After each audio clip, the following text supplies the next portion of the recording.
Hi, hello everyone. Welcome back to the channel once again. It's I.Tamizhan. சரி, இன்னைக்கு இந்த particular வீடியோவில் வந்து கிராஃபிக் டிசைனிங்னா என்ன அண்ட் கிராஃபிக் டிசைனர்ஸ் ஆகணும் அப்படின்னு நீங்கள் ட்ரை பண்ணினீங்கன்னா என்னெல்லாம் தெரிஞ்சிருக்கணும் அண்ட் கிராஃபிக் டிசைனிங் சொல்லும்போது என்னெல்லாம் அதுக்குள்ளே வரும் அப்படிங்கிற எல்லா விஷயத்தையும் இந்த வீடியோவில் வந்து பார்க்க போகிறோம். இந்த வீடியோ ஆக்சுவலாக வந்து யாரோ ஒருத்தர் ரிக்வஸ்ட் பண்ண வீடியோ, யாருன்னு நேம் மறந்து போச்சு, I am so sorry, but கேட்டதுக்கு நன்றி. Okay, one side. ரெண்டாவது இன்னொரு விஷயம் என்ன அப்படின்னு சொல்லி பார்த்தீங்கன்னா, உங்களுக்கு ஆல்ரெடி தெரிஞ்சிருக்கும், நான் ஒரு ப்ரோக்ராமர். ஸோ வந்து பேசிக்காக டிசைனிங்க்கும் எனக்கும் சம்மந்தமே கிடையாது. பட் இந்த வீடியோவில் வந்து சில டிசைனர்ஸ் கிட்ட வந்து ஒப்பீனியன் கேட்டுட்டு அவங்க என்ன ஒப்பீனியன் சொன்னாங்களோ அது எல்லாத்தையும் தான் கான்செப்ட் ஆக்கி இந்த வீடியோவில் வந்து கம்பைல் பண்ணியிருக்கோம். ஸோ வீடியோவை ஃபுல்லாக பாருங்கள், கண்டிப்பாக இது உங்களுக்கு யூஸ்ஃபுல்லாக இருக்கும் அப்படிங்கிறது என்னால் ஆணித்தரமாக சொல்ல முடியும். நீங்கள் வந்து ஒரு டிசைனர் ஆகணும், இல்லாட்டி டிசைனிங் பற்றி தெரியணும்னா உங்களுக்கு யூஸ்ஃபுல்லாக இருக்கும் அப்படிங்கிறத என்னால் சொல்ல முடியும். That's being said, it's I.Tamizhan, developer, streamer, engineer, and here we go.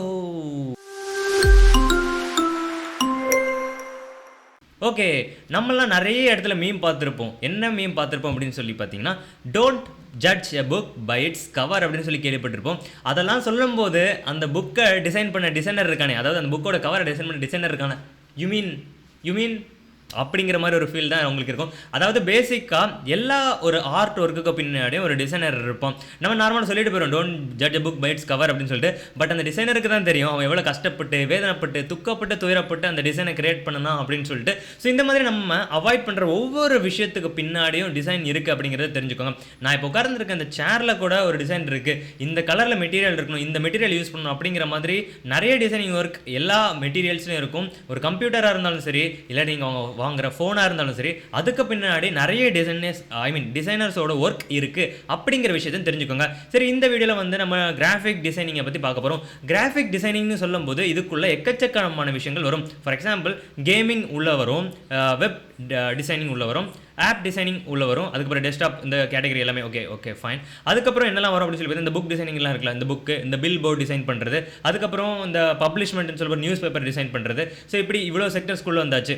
So டோட்டலாக பார்க்கணும் அப்படின்னு சொல்லி பார்த்தீங்கன்னா, இந்த டிஜிட்டல் வச்சு, அதாவது டிஜிட்டலான்னு சொல்லும்போது நம்ம வீடியோஸையும் உள்ள ஆட் பண்ணிக்கலாம், அனிமேஷன்ஸையும் உள்ள ஆட் பண்ணிக்கலாம், அப்படி தானே. அதே மாதிரி நம்ம லோகோஸையும் உள்ள ஆட் பண்ணிக்கலாம். ஸோ இப்படி இந்த விஷயங்கள் எல்லாமே கிராஃபிக் டிசைனிங்குள்ளே வரும். அதாவது கம்ப்யூட்டர் யூஸ் பண்ணி ஒரு டிசைனிங், நீங்கள் ஏதாவது ஒரு விஷயத்தை டிசைன் பண்ணீங்க அப்படின்னா நீங்கள் வந்து இந்த கிராஃபிக் டிசைனிங்குள்ளே வந்துடுவீங்க அப்படிங்கிறது தெரிஞ்சுக்கோங்க.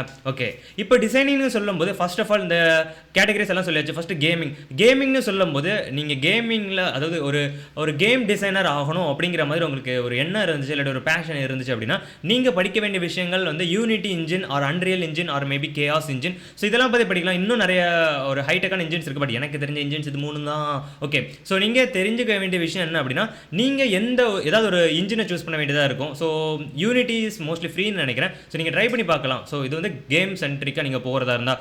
லோகோ டிசைனிங்னு சொல்லும்போது நிறைய சாஃப்ட்வேர்ஸ் இருக்குது. ஃபார் எக்ஸாம்பிள், எல்லாருமே இல்லுஸ்ட்ரேட்டர் யூஸ் பண்ணுவாங்க. ஆர் மேபி வந்து என்ன பண்ணலாம் அப்படின்னு சொல்லி ஃபோட்டோஷாப்லேயே நீங்கள் வந்து எனக்கு என்ன பண்ணலாம் அப்படின்னா பர்ஃபெக்டாக யூஸ் பண்ணிக்கலாம். ஓகே, இதெல்லாம் தாண்டி வேற எங்கெல்லாம் வரப்போகிறோம் அப்படின்னு சொல்லி பார்த்தீங்கன்னா, நியூஸ் பேப்பர், இந்த மாதிரி வெப்சைட் டிசைனிங்லாம் வரணும்னா வெப்சைட்டுக்கும் ஆப்வியஸாக உங்களுக்கு பேசிக்கான HTML அண்ட் CSS தெரிஞ்சிருக்கணும். அண்ட் சிலர் எக்ஸ்பெக்ட் பண்ணுவாங்க, சிலர் எக்ஸ்பெக்ட் பண்ண மாட்டாங்க. பட் அது படிச்சிருந்தா நல்லது அப்படிங்கிறத தெரிஞ்சுக்கோங்க. அண்ட் ஃபோட்டோஷாப், இல்லுஸ்ட்ரேட்டர் அது பேசிக்காக போதும் அப்படின்னு நினைக்கிறேன். அண்ட் ஆப் டிசைனிங்னு சொல்லி வரும்போது, இப்போ நீங்கள் ஒரு ஆண்ட்ராய்டு ஆப் டிசைனராக இருந்தீங்கன்னு வச்சுக்கோங்களேன், உங்களுக்கு பேசிக்காக ஆண்ட்ராய்டு ஸ்டுடியோ எப்படி யூஸ் பண்ணணும் அப்படிங்கிறத தெரிஞ்சிருக்கணும். அண்ட் அதுக்கப்புறம் உங்களுக்கு UX UI அண்ட் பேசிக்காக அந்த ஃபோட்டோஷாப், இல்லுஸ்ட்ரேட்டர் ஸ்டப்ஸ் தான், வேறு பெருசாக ஒன்றுமே கிடையாது. அண்ட் லோகோ டிசைன் பண்ணணும் அப்படின்னா மோஸ்ட்டாக உங்களுக்கு அடோப் இல்லுஸ்ட்ரேட்டரோ இல்லாட்டி சிமிலர் சாஃப்ட்வேர் ஓப்பன் சோர்ஸில் நீங்கள் ஃப்ரீயாக எந்த சாஃப்ட்வேர் யூஸ் பண்ணுறீங்க அப்படிங்கிறது பிரச்சனையே கிடையாது. காசு கொடுத்து தான் வாங்கணும் அப்படிங்கிற மாதிரியும் கிடையாது. ஸோ நீங்கள் வந்து என்ன பண்ணலாம் அப்படின்னு சொல்லி பார்த்தீங்கன்னா, ஓப்பன் சோர்ஸில் அல்டர்னேட்டிவ்ஸும் ட்ரை பண்ணி பார்க்கலாம். எந்த டூலை நீங்கள் யூஸ் பண்ணுறீங்கிறது முக்கியமே கிடையாது, நீங்கள் எப்படி பண்ணுறீங்க, எப்படி எக்ஸ்பிரஸ் பண்ணுறீங்க அப்படிங்கிறது தான் முக்கியம். ஸோ அது பேசிக்காக விட்டாச்சு. ஸோ நெக்ஸ்ட் அப்படின்னு சொல்லும்போது புக்ஸ், அதை சொல்லிட்டேன்ல. ஸோ இந்த புக்கோட கவர் டிசைன் பண்ணுறவங்களாம் இருப்பாங்கல்ல, ஸோ அவங்களும் ஆக்சுவலாக டிசைனர்ஸ் தான். அவங்களுமே கஷ்டப்பட்டு அந்த புக்குக்கு ரிலேட்டடாக தான் போடணும்னு ட்ரை பண்ணுவாங்க. But sometimes it won't work out. So அதனால தான் அந்த கோட் வந்திருக்கு, don't judge book by its cover அப்படின்னு சொல்லிட்டு. சரி, இப்போ நம்ம டிசைனர்ஸை பற்றி பார்ப்போம். ஸோ இப்போ டிசைனிங்கை பற்றி சொல்லிட்டேன். இதுக்கப்புறம் உள்ளே போகிறதுக்கு முன்னாடி ஃபர்ஸ்ட் உங்ககிட்ட உங்களோட கூட இருக்கிற ஒரு டிசைனர் இருந்தாங்க அப்படின்னா எந்த மாதிரி அவங்க இருப்பாங்க, ஒரு டிசைனர் எப்படி இருப்பாங்க அப்படிங்கிற விஷயத்தை எனக்கு சத்தியமாக தெரியாது. ஏன்னா என்னோட வாழ்க்கையில் நான் நேருக்கு நேராக ஒரு டிசைனரை பார்த்ததே கிடையாது.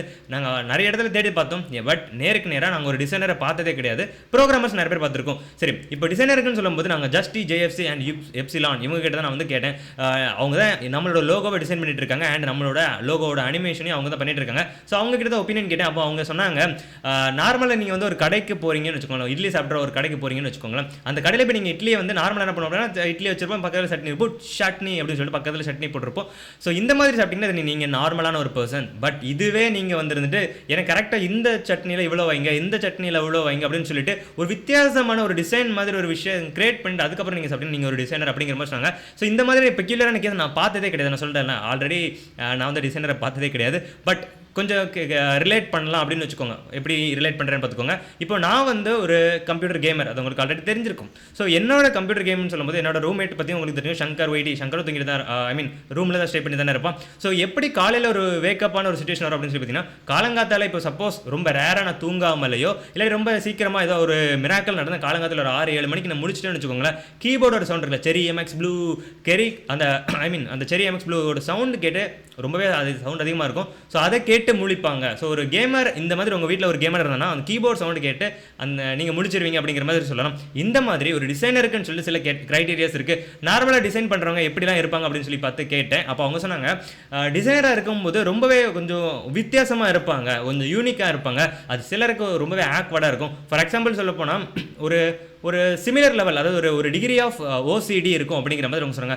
ஓசிடினா என்ன தெரியுமா? அப்சசிவ் கம்பல்சிவ் டிசார்டர்னு நினைக்கிறேன். அதாவது குறிப்பாக என்ன அப்படின்னா, ஒரு விஷயம் பண்ணும்போது அவங்களுக்கு அது பர்ஃபெக்டாக இருக்கணும். ஃபார் எக்ஸாம்பிள் எந்த மாதிரி பர்ஃபெக்ஷன் அப்படின்னு சொல்லி பார்க்கணும் அப்படின்னா, இப்போ கீபோர்டு அண்ட் மவுஸ் யூஸ் பண்ணி நம்ம மானிட்டர்லாம் வச்சு நம்ம கம்ப்யூட்டர் யூஸ் பண்ணிட்டு இருப்போம். பட் சிலருக்கு மானிட்டர் லைட்டாக ஒரு ஆங்கிள் திரும்பி இருந்துச்சுன்னா அது கடுப்பாக இருக்கும். அவங்க அது பர்ஃபெக்டாக அலைன் பண்ணிட்டு உட்காருவாங்கல்ல. இது ஒரு சின்ன கேஸ் ஆஃப் மைல்டு என்ன சொல்லலாம் அப்படின்னா ஓசிடி அப்படிங்கிற மாதிரி சொல்லலாம். ஆனால் சிலருக்கு என்ன பண்ணணும் அப்படின்னு சொல்லி பார்த்தீங்கன்னா, கரெக்டாக இத்தனை சென்டிமீட்டர் தள்ளி இது இருக்கணும், இந்த ஆங்கிள் இது திரும்பி இருக்கணும், இந்த ஆங்கிள் இது திரும்பி இருக்கணும், ஆங்கிள் வைஸை பார்த்து பர்ஃபெக்டாக அசைன் பண்ணி அவங்க வீட்டில் ஒரு சின்ன பொருளை ஒரு சின்னதாக நீங்கள் அசைச்சா கூட அவங்க திருப்பி அதே இடத்துல அதை வைக்கலன்னா அவங்களுக்கு நிம்மதியே இருக்காது. அப்படிங்கிற மாதிரி ஒரு கேஸ் நீங்கள் பார்த்துருந்தீங்க அப்படின்னா அது கொஞ்சம் ஹைலி வேரியண்டான ஒரு ஓசிடின்னு சொல்லலாம். இந்த மாதிரி டிசைனர்ஸ்னு சொல்லும்போது கண்டிப்பாக அவங்களுக்கு ஒரு சின்ன லெவலில் இருந்து பெரிய லெவல் வரைக்கும் ஓசிடி இருக்கும் அப்படிங்கிறத அவங்க சொன்னாங்க. அது ஒரு பிரச்சனைன்னு கிடையாது. But that's what makes them ஒரு ஆர்டிஸ்ட் அப்படிங்கிற மாதிரி சொல்லலாம். சரி, வேற என்ன விஷயங்கள் அவங்க சொன்னாங்க அப்படின்னு சொல்லி பார்த்தீங்கன்னா, அவங்களும் ஒரு ப்ரோக்ராமர் தான். ஸோ ப்ரோக்ராமிங் இன் சென்ஸ் அவங்க என்ன சொன்னாங்க அப்படின்னு சொல்லி பார்த்தீங்கன்னா, இப்போ நம்ம ப்ரோக்ராமில் எரர் போடும். எப்போ பார்த்தாலும் எந்த ஒரு ப்ரோக்ராமையும் எரர் இல்லாமல் நம்மளால் கம்பைல் பண்ண முடியாது. இது எல்லா ப்ரோக்ராமருக்கும் தெரிஞ்சிருக்கும். நீங்கள் ஒரு ப்ரோக்ராமை வந்து எரரே இல்லாமல் கம்ப்ளீட் பண்ணிட்டீங்க அப்படின்னு வச்சுக்கோங்களேன், you have done something wrong. Okay, அப்படின்னு சொல்லும்போது ஒரு ப்ரோக்ராமில் எரர் வரும்போது நம்மளுக்கு கடுப்பாகும், நிறைய பிரச்சனைகள் வந்துட்டு இருக்கும். அப்படிலாம் ஒரு ப்ரோக்ராமில் எரர் வந்தாலே பிரச்சனை அப்படிங்கிறது தெரிஞ்சுக்கோங்க. ஆனால் ஒரு டிசைனை பொறுத்த வரைக்கும் எரர் வந்தால் தான் அது ஒரு நல்ல டிசைன் அப்படிங்கிற மாதிரி சொல்கிறாங்க. கேட்கறதுக்கே ஆக்வர்டாக இருக்குது. ஏன் அப்படின்னு சொல்லி பார்த்தீங்கன்னா, எந்த ஒரு டிசைனும் பர்ஃபெக்டாக இருக்காது. ஸோ நீங்கள் டிசைனில் எரர் போட்டால் தான் அந்த இடத்த சரி பண்ணிவிட்டு நீங்கள் என்ன பண்ண முடியும்னா இதுக்கு முன்னாடி இருந்ததோட பர்ஃபெக்டாக அதை கிரியேட் பண்ண முடியும் அப்படிங்கிற மாதிரி சொன்னாங்க. ஸோ ஒரு டிசைனை பொறுத்த வரைக்கும், ஒரு ஆர்ட் ஒர்க்கை பொறுத்த வரைக்கும் நீங்கள் எரர் போடணுமா? அதாவது நீங்கள் கேள்விப்பட்டிருப்பீங்க, ஒரு ஸ்டூடெண்ட் ஒரு தப்பு பண்ணிட்டாங்கன்னா அது எரர் தான், ஒரு டீச்சர் அது தப்பு பண்ணிட்டாங்கன்னா அது ஒரு புது சிலபஸ் ஆயிரும், ஒரு லாயர் ஒரு தப்பு பண்ணிட்டாங்கன்னா அது புது லாவா ஆயிரும், அதே மாதிரி ஒரு டிராஃபிக் போலீஸ் ஒரு தப்பு பண்ணிட்டாங்க அது புதுசாக ஒரு டிராஃபிக் ரூல்ஸ் ஆயிரும்.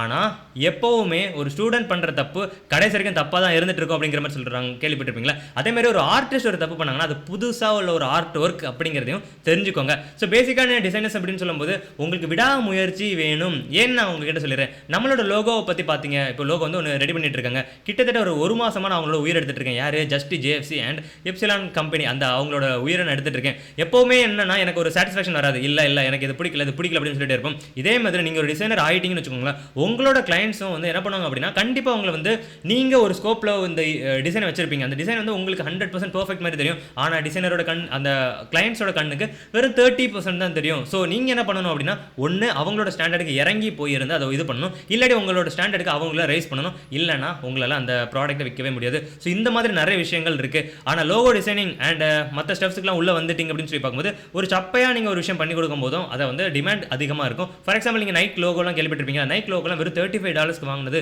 அப்படிங்கிற மாதிரி நான் சொல்லி கேள்விப்பட்டிருக்கேன். But I am not sure about it. But சில கம்பெனிஸ்க்குள்ள வந்து மில்லியன் கணக்கில் வந்து என்ன பண்ணுவாங்க அப்படின்னா பே பண்ணி லோகோஸ் டிசைன் பண்ணுவாங்க. ஸோ இந்த மாதிரி நீங்கள் ஒரு லோகோ டிசைனர் இல்லாட்டி ஒரு கிராஃபிக் டிசைனர் ஆகிட்டிங்கன்னா கண்டிப்பாக நல்ல ஸ்கோப் உங்களுக்கு இருக்குது. பட் என்ன பர்டிகுலர் ஸ்கோப் உங்களுக்கு எது பிடிக்கும் அப்படிங்கிறத தெரிஞ்சு நீங்கள் ஒர்க் பண்ணணும். இந்த பர்டிகுலர் டிசைனிங் ஒர்க்கை பண்ணுனா உங்களுக்கு வந்து நிறைய பே கிடைக்குது அப்படிங்கிற காரணத்தினால நீங்கள் ஒர்க் பண்ணிங்கன்னா ஒரு பர்டிகுலர் ஸ்டேஜ் போகும்போது உங்களுக்கு ஸ்ட்ரெஸ் தான் அதிகமாகும். இந்த மாதிரி உங்களுக்கு வந்து ஒரு சாட்டிஸ்ஃபேக்ஷனோ இல்லாட்டி ஒரு பேஷனோ இருக்குமா அப்படின்னு சொல்லிட்டு ரொம்பவே கஷ்டமான என்னால் எக்ஸ்பிரஸ் பண்ண முடியல அப்படிங்கிறது உங்களுக்கு தெரிஞ்சிருக்கும். Okay, that's being set. சரி, இப்போ நம்ம நிறைய விஷயங்களை எக்ஸ்பிரஸ் பண்ணியாச்சு. வேற என்னெல்லாம் விஷயங்கள் சொல்லணும் அப்படின்னு சொல்லி பார்த்தீங்கன்னா கிட்டத்தட்ட பேசிக்காக கிராஃபிக் டிசைனிங் இவ்வளவுதான் சொல்லும்போது அதுக்குள்ளே எல்லா மெட்டீரியல்ஸும் கவர் பண்ணிட்டோம். பட் இதுக்குள்ளேயும் கோரா போகணும் அப்படின்னா நீங்கள் தயவு செஞ்சு கமெண்ட் பண்ணுங்கள். ஏன்னா கோரா உள்ள போகலாம் ஜென்ரல் ஆடியன்ஸுக்கு புரியுற மாதிரி இருக்கணுமே அப்படிங்கிறதுனால மோஸ்ட்டாக நிறைய டெக்னிக்கல் டேர்ம்ஸ் அண்ட் உள்ள போட்டு நான் குழப்ப விரும்பவே இல்லை. ஸோ பட் பேசிக்காக உங்களுக்கு புரிஞ்சிருக்கும் நான் நம்புகிறேன். இந்த வீடியோ பிடிச்சிருந்தா லைக் பண்ணுங்கள், பிடிக்கலனா டிஸ்லைக் பண்ணுங்கள். டிஸ்லைக் பண்ணிட்டு மறக்காமல் எதுக்காக பிடிக்கல அப்படிங்கிறதையும் கமெண்ட் பண்ணுங்கள். ஏன்னா பிடிக்கிறதுக்கு 1000 ரீசன்ஸ் இருக்கலாம். ஆனால் பிடிக்காததுக்கு ஒரு ரீசனை சொன்னீங்கன்னா நான் வந்து டெவலப் பண்ணிவிட்டு அடுத்த ஸ்டெப்புக்கு போகிறதுக்கு ரொம்ப ஹெல்ப்ஃபுல்லாக இருக்கும். ஓகே, எல்லாத்தையும் சொல்லிவிட்டு நாளைக்கு நான் உங்களை இன்னொரு வீடியோவில் இருந்து மீட் பண்ணுறேன். Until then, it's bye from I.Tamizhan. Bye bye. Have fun. Take care. Happy Valentine's week.